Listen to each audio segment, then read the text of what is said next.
Hi guys, I hope everybody's having a good day. Thanks for dropping by and chit-chatting with me. So I'm gonna get right into what we're gonna do today. A little different from my channel. I think I'm going to start reading a couple Reddit videos every now and then because I really do enjoy Reddit. I know a lot of people enjoy Reddit, so I figured I combine my two favorite things and make one thing, and it'd be great. Let me know how you feel about this in the comments below. And if you have any questions or if you have a story time, feel free to submit them to my Instagram and they will get read here. And yeah, let's get right into it.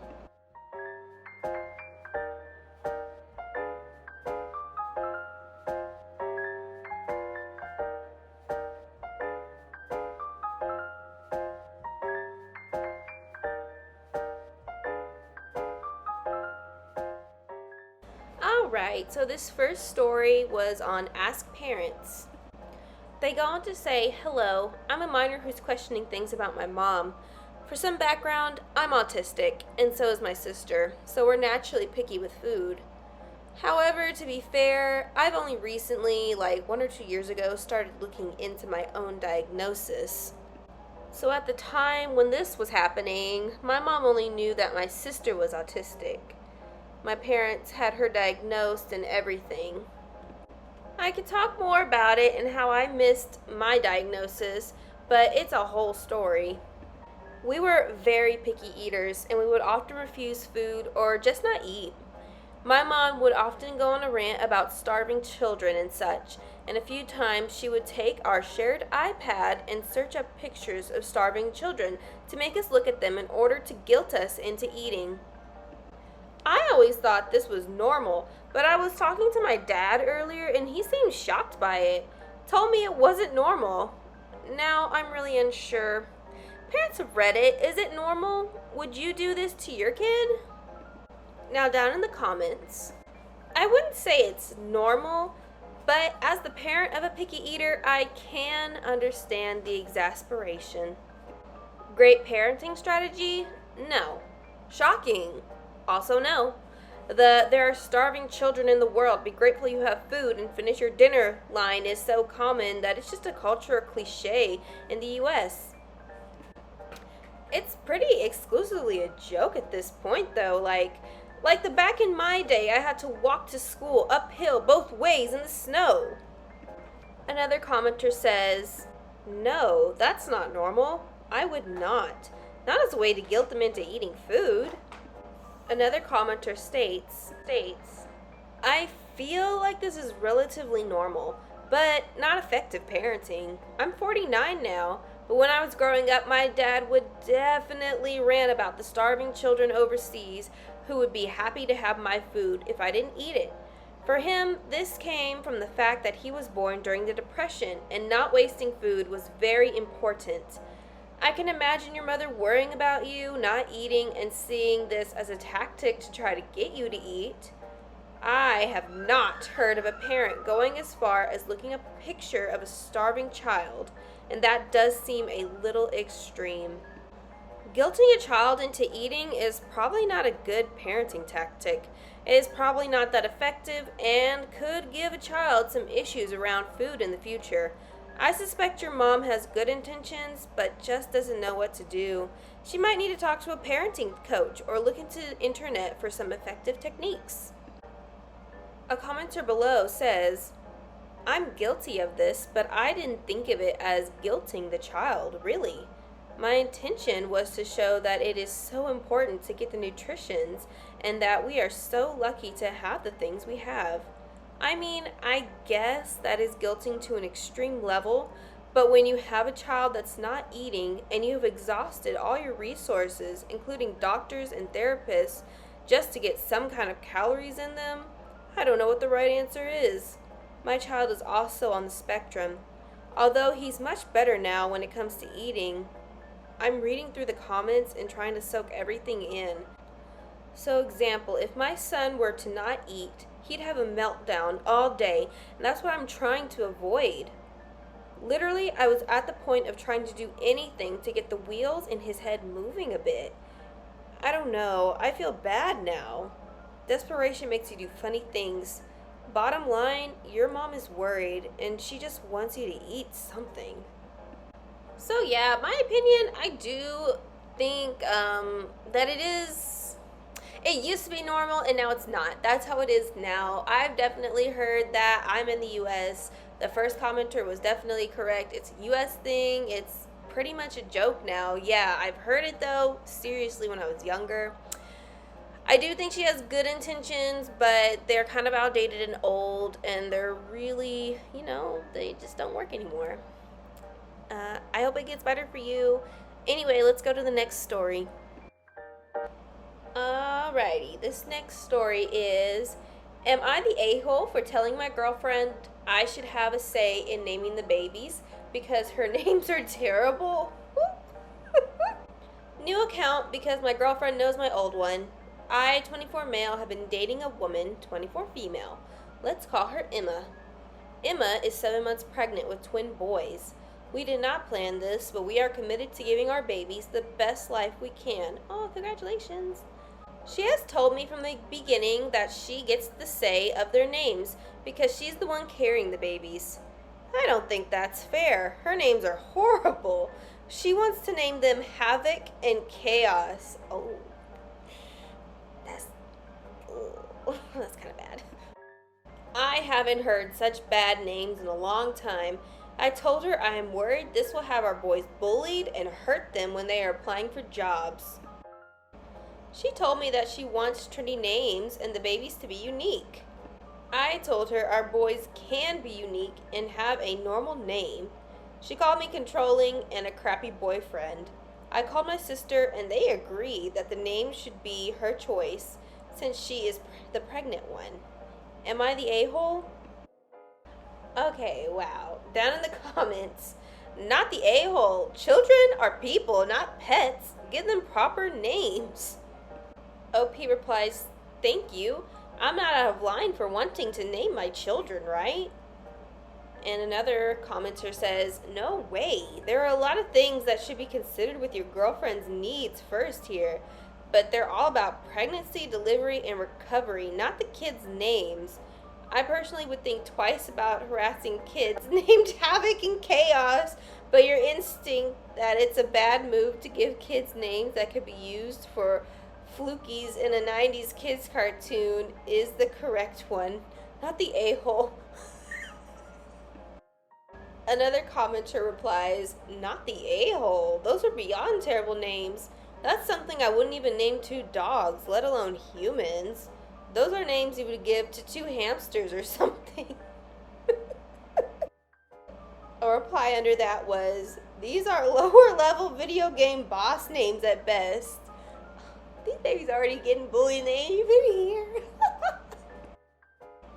Last comment. At my local zoo, they had hyenas named Havoc and Ruckus and otters named Chaos and Mayhem, appropriate for those species, I think. Oh, no. Alright, OP. Bottom line, yes, you definitely should have some say in naming your baby. Of course, I do think that. And she really picks some doozies, okay? Please don't let her do that to those babies. They will be bullied. They're already being bullied. Look at the comments. It's Havoc. Okay, let's get to the next story. Ooh, poor babies. Am I the a-hole for wearing white nails to my best friend's bridal shower? So, my background. The bride, 24 female, and I, 25 female, have been best friends for 15 years, and we have always been in good terms, with 0 fights previously. This may be chalked up to the fact that I absolutely hate conflict, so I always try to either de-escalate situations or simply adhere to her wishes. She has been planning a wedding for close to 2 years now, and she asked me to be her maid of honor as soon as she got engaged. I was so ecstatic to be a part of her happy time for her, but that excitement has slowly started dying down because of how she's been treating me for the last few months. My final straw with her happened over this weekend during her bridal shower. I arrived early to set up decorations, games, food, etc. before the event because she wanted to make sure she'd have a memorable day. Everything looked beautiful, and when my best friend got there, she looked thrilled until she saw my white nails. I could see she was staring at my hands and making a face, but she initially brushed it off when I asked what was wrong. We started to get ready for some fun bridal games when my friend pulled me aside to have a private chat. I assumed it would be about how the day was going, but what she said honestly just hurt my feelings. She told me she wanted me to either rip off my nails or go home because she felt like the white nails were a subtle dig at her or a way for me to take attention off of her, as white is 100% reserved for the bride. Ooh. I absolutely did not wear them on purpose. I had bought cute little press-on nails for a date with my boyfriend and just hadn't taken them off.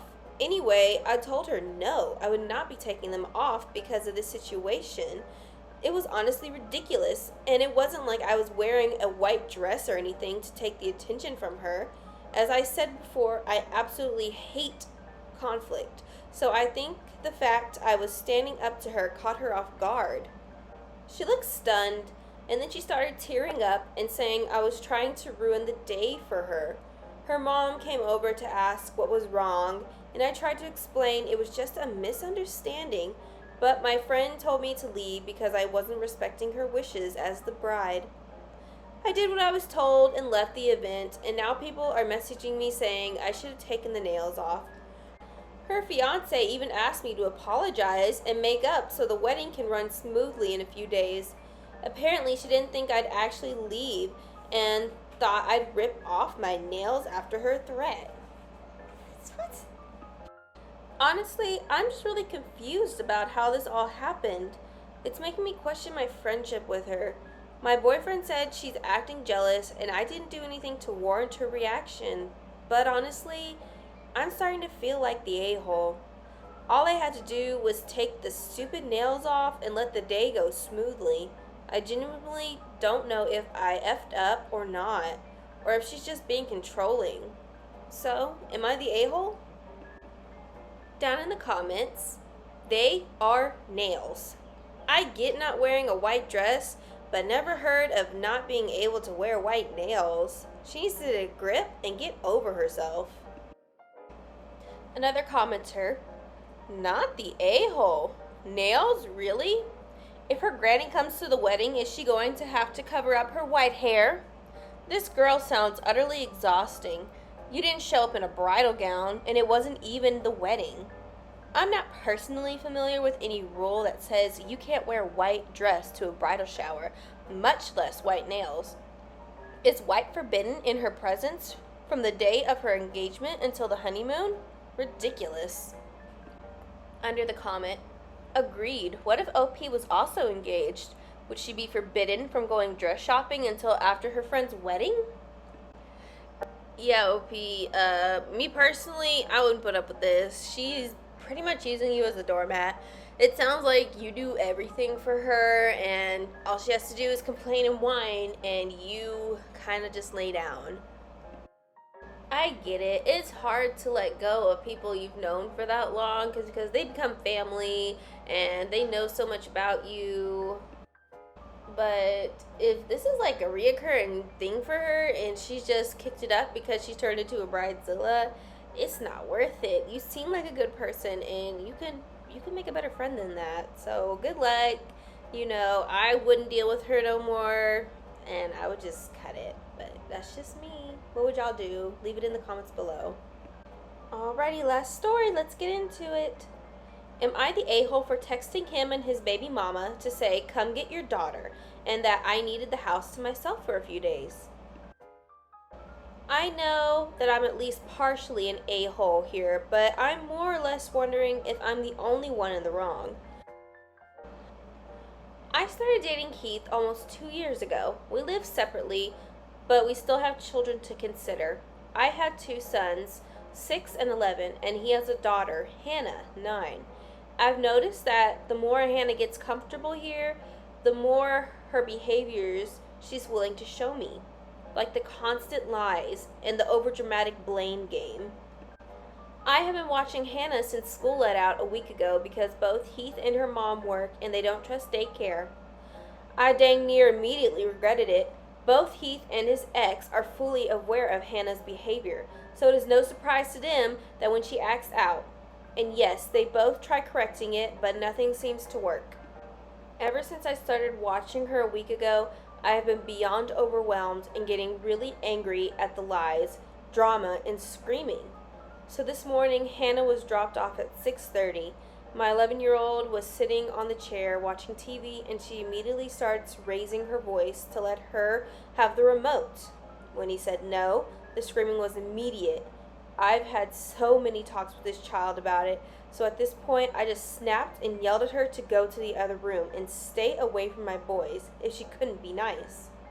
She goes slamming through my house, slams her door.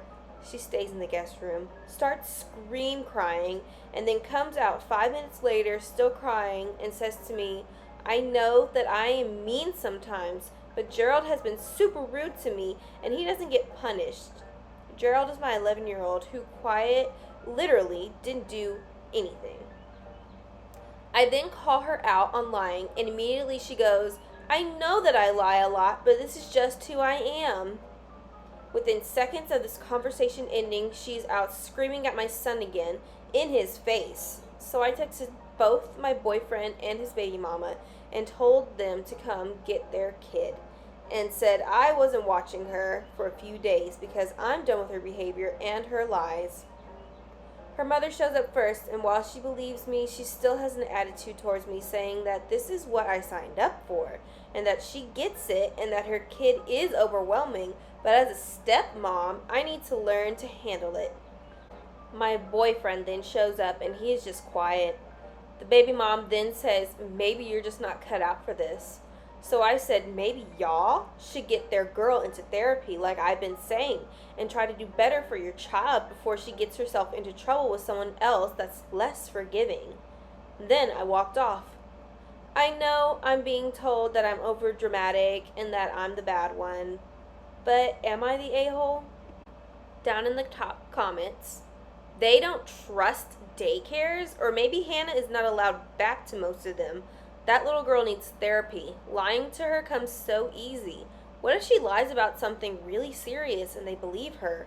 I wouldn't even let her be alone with my sons. Under that comment, an old post where a kid lied about his aunt doing horrible things because she wouldn't let him so-and-so, I think it was jumping on the couch or something small, comes to mind. Poor woman almost got the cops on her neck until her sister watched the surveillance videos and saw she didn't do anything, and that the kid was lying. This kid needs some serious therapy, no doubt about it.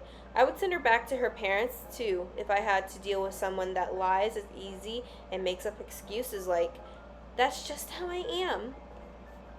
Another commenter writes, "This is breakup material. Your kids deserve better. Do better and end things with your boyfriend." Alright, I'm gonna have to agree. If they're not gonna deal with her, you really don't want her around your kids. Because I definitely could see her not getting her way and making up a lie about them and trying to ruin their life. You do need to think about your kids more than, your boyfriend. And honestly, do you really see yourself marrying this man? Eee. Anyway, that's it, guys. I do appreciate you watching. I hope you like every bit of it, the stories and the nails. If you're interested in this set, they are available on the website, link in bio. And let me think. Oh, if you want to comment or talk about the stories, please, please, please comment below. It does help me. But I think that's it. I will catch y'all in the next one. Y'all have a great day, night, whatever it is. Bye.